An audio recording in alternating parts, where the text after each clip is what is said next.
Hello बच्चों, एक बार फिर से स्वागत है आपका अपने चैनल APSR में।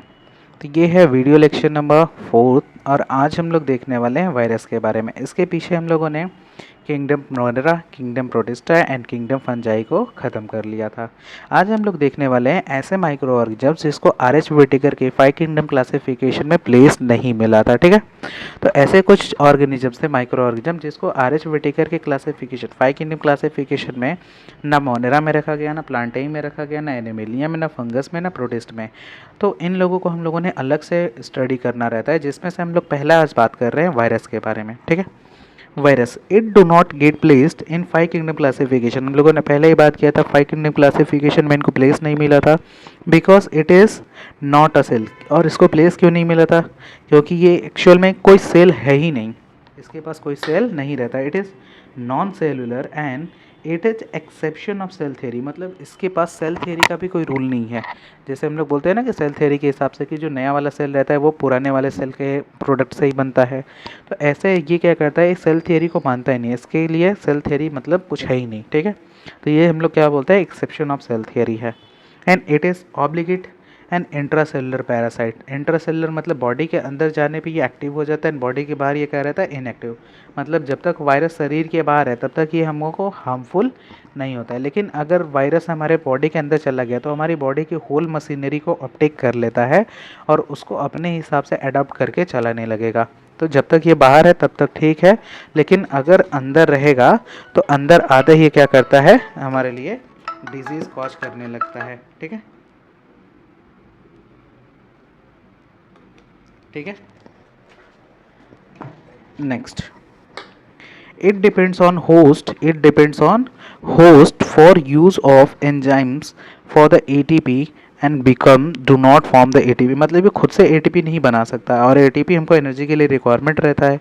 तो ये ATP के बनाने के लिए, एंजाइम्स के लिए डिपेंड रहता है होस्ट पे, जिसके अंदर रहेगा। होस्ट का मतलब जिसके अंदर, अब जरूरी नहीं है कि ये ह्यूमंस के अंदर रहे, हो सकता है बैक्टीरिया के अंदर हो जाए, प्लांट के अंदर हो जाए, तो जिसके अंदर भी रहेगा, जो भी इसका होस्ट रहेगा उसके ऊपर डिपेंड रहता है for the formation of ATP।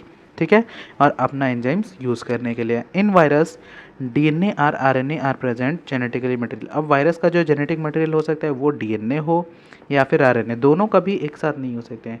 हो सकता है कि DNA हो या फिर RNA, दोनों में से कोई एक ही रहता है। ठीक है, it has some enzymes to attack on the host cell. अब इसके पास अपना कुछ एंजाइम होता है जो क्या करता है, इसको होस्ट सेल पे अटैक करने में, होस्ट सेल के साथ कॉम्बिनेशन करने में क्या करता है, हेल्प कराता है।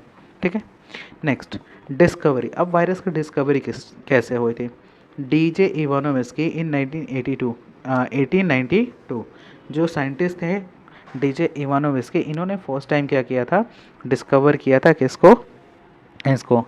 ही isolated the chemical from injected tobacco leaf, infected tobacco leaf. मतलब टोबैको जो तंबाकू का प्लांट रहता है उसके लीफ से क्या किया था, इन्होंने केमिकल आइसोलेट किया था, केमिकल निकाला था। ठीक है, and having the mosaic disease, और उसके अंदर इन्फेक्टेड टोबैको लीफ के अंदर क्या था, एक डिजीज़ था जिसको हम लोग क्या बोलते हैं, मोज़ेक डिजीज़। ठीक है, अब इन्होंने जो केमिकल स्टार्ट किया, ही thought that chemical there is a infectious agent and they may be bacteria. अब इन्होंने जब ये केमिकल निकाला तो पहले क्या सोचा कि ये जो इन्फेक्टेड डिजीज़ हो रहा है, टोबैको के लीफ में जो डिजीज़ हो रहा है, इसके पास क्या होगा, कुछ इन्फेक्टियस एजेंट होगा, और वो जो इन्फेक्टियस एजेंट होगा वो क्या होगा, बैक्टीरिया होगा। पहले इन्होंने सोचा क्या था कि जो इन्फेक्टियस एजेंट होगा उसमें वो क्या होगा, बैक्टीरिया होगा, बट ऐसा कुछ हुआ नहीं। इन्होंने क्या किया था, ये देखिए, ये हमारे पास क्या है, मान लीजिए एक छोटा सा बीकर लिया हुआ है। ठीक है, एंड इसके ऊपर हम लोगों ने लगा रखा है बैक्टीरिया फ़िल्टर। मतलब ये बैक्टीरिया फ़िल्टर, इसके ऊपर अगर हम लोग कोई भी स्लरी वगैरह गिराएंगे तो क्या करेगा, बैक्टीरिया फ़िल्टर का मतलब बैक्टीरिया ऊपर रह जाएगा और बाकी जो चीज़ें हैं वो क्या कर जाएगी, नीचे गिर जाएगी।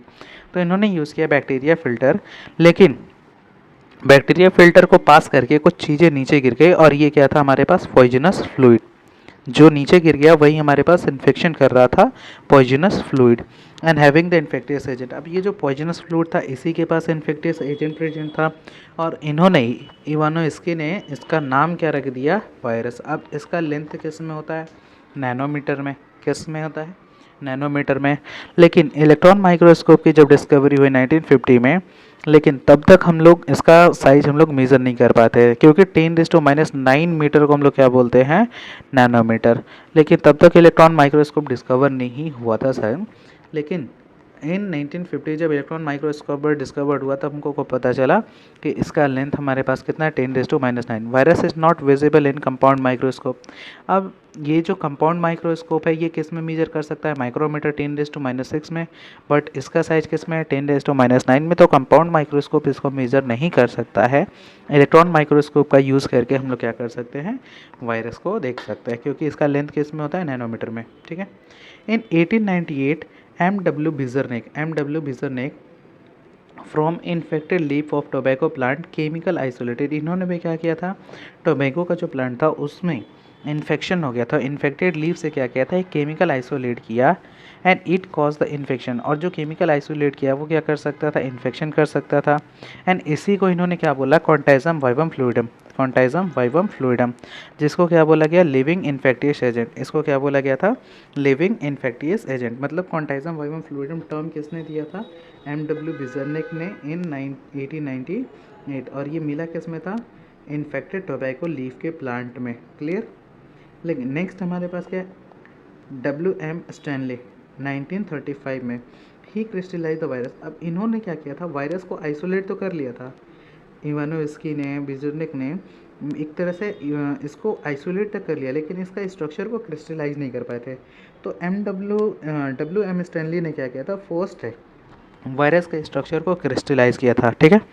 Virus is made up of large protein and virus is a nucleo protein particle. इन्होंने पहली बार बताया था क्रिस्टलाइज करके कि वायरस जो है वो किसका बना हुआ है। तो ये बताया था कि ये किसका बना है, लार्ज प्रोटीन का बना रहता है, और वो भी क्या, न्यूक्लियो प्रोटीन का, न्यूक्लियो प्रोटीन का। जैसे स्ट्रक्चर देखे तो क्लियर हो जाएगा कैसा है structure of virus. Virus is inert, मतलब do not show the reaction outside the cell. हम लोगों ने पहले बोला था कि बाहर क्या रहता है, एक्टिव रहता है, शरीर के अंदर जाके क्या हो जाता है, एक्टिव हो जाता है। ठीक है। And crystalline structure outside, crystalline structure is outside. ठीक है। On observing the virus, virus को अगर ऑब्जर्व करेंगे तो इसके पास क्या रहता है, प्रोटीन का कवर रहता है और जेनेटिक मटेरियल, दो चीज़। एक क्या रहता है, प्रोटीन कवर, और दूसरा क्या रहता है, जेनेटिक मटेरियल। जैसे ये क्या है, इसका जेनेटिक मटेरियल। अब ये हो सकता है कि ये DNA हो या फिर RNA हो, कंफर्म नहीं है, लेकिन ये क्या होगा, जेनेटिक मटेरियल। ठीक है। एंड जेनेटिक मटेरियल के अंदर ये क्या है, इसका प्रोटीन कवर, जिसको हम लोगों ने प्रोटीन कोट या फिर कैप्सिड भी बोलते हैं। प्रोटीन कवर, प्रोटीन कोट या फिर कैप्सिड भी बोलते हैं। एंड ये हमारे पास क्या है, envelope. Not in all virus, ये प्रेजेंट किस में रहता है, सिर्फ HIV के वायरस में। मतलब HIV में क्या रहता है, एब्सेंट रहता है, सब में ये प्रेजेंट नहीं रहता है। जो एनवेलप रहता है ये क्या रहता है, हर एक वायरस के अंदर प्रेजेंट नहीं रहता है। जैसे HIV रहता है, इसके पास क्या रहता है, ये एब्सेंट रहता है। ठीक है। स्ट्रक्चर ऑफ कैप्सिड, मतलब ये जो प्रोटीन कोट है, ये वाला जो प्रोटीन कोट है ये किस चीज़ का बना रहता है, तो वो हम लोग देख रहे हैं, स्ट्रक्चर ऑफ कैप्सिड या फिर protein coat. Structure of virus is made up of the repeated unit of a small unit called as the capsid. Capsid, जो वायरस रहता है उसका जो यूनिट रहता है, स्मॉलर यूनिट, वो क्या कहलाता है, कैप्सिड। और ये जो प्रोटीन कोट रहता है ये किसका बना रहता है, इसी कैप्सिड का बना रहता है। ठीक है। जैसे ये हमारे पास क्या है, capsomere, repeated unit of capsomere forms the capsid. अब ये हमारे पास क्या है, बहुत सारे कैप्सोमियर्स है, कैप्सोमियर्स और कई सारे कैप्सोमियर्स जब एक साथ मिल जाते हैं तब हम बोले क्या बना लेते हैं, कैप्सिड। क्या बना लेते हैं, capsid. Having the variable shape, अब इनका शेप फिक्स नहीं होता है, कैप्सिड का शेप क्या रहता है, फिक्स नहीं रहता, वेरिएबल रहता है according to the arrangement of capsomere. अब जैसे कैप्सोमियर अरेंज होगा, जैसे ये पॉलीहेड्रल में भी अरेंज होता है एंड सिलिंड्रिकल फॉर्म में भी अरेंज होता है। तो जैसे कैप्सोमियर का अरेंजमेंट रहता है, ये जो प्रोटीन कोट होता है, कैप्सिड जो होता है, वो उसी स्ट्रक्चर के हिसाब से बनता है। ठीक है। जैसे हम लोग एक देख रहे हैं, सिलेंड्रिकल, हेलिकल, एलोंगेटेड, ये दिखाई दे रहा है। ये हर एक यूनिट हमारे पास क्या है, कैप्सोमियर्स, और ये हर एक कैप्सोमियर मिलकर क्या बना रहे हैं, प्रोटीन कोट। और ये कैसा है, हमको सिलेंडर लाइप का दिखाई दे रहा है, सिलेंड्रिकल, हेलिकल, एलोंगेटेड होता है, लंबा रहता है। ठीक है। दूसरा हमारे पास ये है कैप्सोमियर। अब ये शेप कैसा बना रहा है, पॉलीगोनल स्फेरिकल शेप। एंड ये दोनों आपस में एक साथ मिलके क्या बनाएंगे, बैक्टीरियोफाज। देखिए ये हम लोगों ने अभी बनाया था, ये हमारे पास क्या है, पॉलीगोनल हेड, एंड ये इसके पास क्या है, सिलेंड्रिकल कैप्सिड, एंड दोनों मिला के क्या बना रहे हैं, कॉम्प्लेक्स। एंड ये पर्टिकुलर स्ट्रक्चर्स हम लोग एक एक करके देखते हैं। फर्स्ट डिस्कवर वायरस इज टेम्बो, पहली बार जो वायरस डिस्कवर हुआ था वो हमारे पास क्या था, TMV, देखे tobacco mosaic virus, tobacco mosaic virus. And genetic material single stranded RNA. TMV virus में हमारे पास जो जेनेटिक मटेरियल रहता है वो क्या रहता है, सिंगल स्ट्रैंड आरएनए रहता है। क्या प्रेजेंट रहता है, सिंगल स्ट्रैंड आरएनए प्रेजेंट रहता है। क्लियर। एंड नेक्स्ट हमारे पास है structure of genetic material of virus. Structure of genetic material of virus, अब हो सकता है कि वो हमारे पास डीएनए हो, या फिर हो सकता है हमारे पास वो क्या रहे, आरएनए रहे। अगर वो डीएनए रहेगा तो हो सकता है कि वो सिंगल स्ट्रैंडेड डीएनए हो, या फिर डबल स्ट्रैंडेड डीएनए भी हो सकता है। एंड आरएनए रहा तो वो भी हो सकता है कि वो सिंगल स्ट्रैंडेड आरएनए हो, या फिर हो सकता है कि हमारे पास डबल स्ट्रैंडेड डीएनए हो। अगर डबल स्ट्रैंडेड आरएनए है, डबल स्ट्रैंडेड आरएनए है, तो उसका हमारे पास एग्जाम्पल क्या है, reovirus. Double standard RNA का हमारे पास कौन सा एग्जांपल है, reovirus. Single standard RNA वाले हमारे पास कितने वायरस हो सकते हैं, एचआईवी, इन्फ्लुएंजा, टोबैको यानी TMV, and measles, mumps, rabies, rhinovirus. जो हम लोगों को कॉमन कोल्ड होता है उसमें हमारे पास कौन सा रहता है, राइनो वायरस, ठीक है।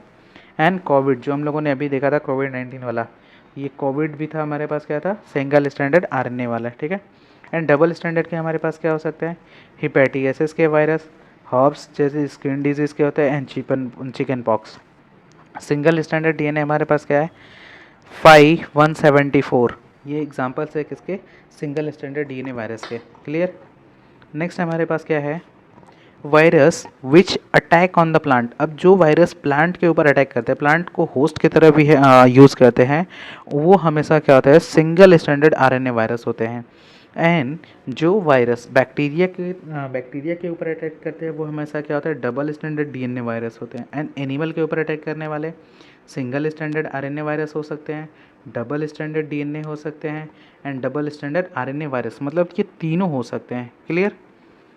And virus attacked on bacteria is bacteriophage. जो वायरस बैक्टीरिया के साथ अटैच होता है, बैक्टीरिया को होस्ट की तरह यूज़ कर सकता है, उसको हम लोग क्या बोलते हैं कि वो क्या है हमारे पास, बैक्टीरियोफाज। बैक्टीरियोफाज, फाज का मतलब हम लोग क्या बोल रहे हैं, virus. Virus basically on E coli. अब इसका एग्जांपल क्या है बैक्टीरियोफाज में हमारे पास, ई कोलाई, ठीक है। Virus attacked on the plant is phytophage, मतलब जो प्लांट के ऊपर वायरस अटैक करता है उसको हम लोग क्या बोलते हैं, फाइटोफैज, ठीक है। एंड जो वायरस एनिमल के ऊपर अटैक करते हैं उसको हम लोग क्या बोलते हैं, जूओफेज। फेज का मतलब हम लोगों ने क्या बोला है, वायरस। एंड फाइटो का मतलब क्या होता है, प्लांट। एंड जूओ का मतलब क्या होता है, एनिमल। तो एनिमल के ऊपर अटैक करने वाले को जूओफेज, एंड प्लांट के ऊपर अटैक करने वाले को फाइटोफेज बोला जाता है, ठीक है। नेक्स्ट हमारे पास क्या है, structure of bacteriophage. Structure of bacteriophage, ये हमारे पास क्या था, पॉलीहेड्रल क्या था, हेड, पॉलीहेड्रल हेड था। ये इसका क्या होता है, नेक, जिसको हम लोग और क्या बोलते हैं, कॉलर। ये क्या है, इसके पास सीट। ये है इनका जेनेटिक मटेरियल होता है। इस पूरे रीजन को, ये जो पूरा रीजन है इसको बोलते हैं हम लोग टेल। एंड यहाँ पे एक प्लेट लगा रहता है जिसको हम लोग बोलते हैं बेस प्लेट, जिसके साथ से ये निकलते हैं। ये क्या निकले हुए हैं, टेल फाइबर, टेल फाइबर। अब इसका काम क्या रहता है टेल फाइबर का, for attachment of host cell. Host cell के ऊपर जाकर ये क्या करते हैं, चिपक जाते हैं। क्लियर। क्लियर। नेक्स्ट हमारे पास क्या है, वायरस हमारे पास दो साइकिल, लाइटिक साइकिल भी यूज़ करते हैं एंड लाइसोजेनिक साइकिल भी, मतलब break the host cell and not break the host cell.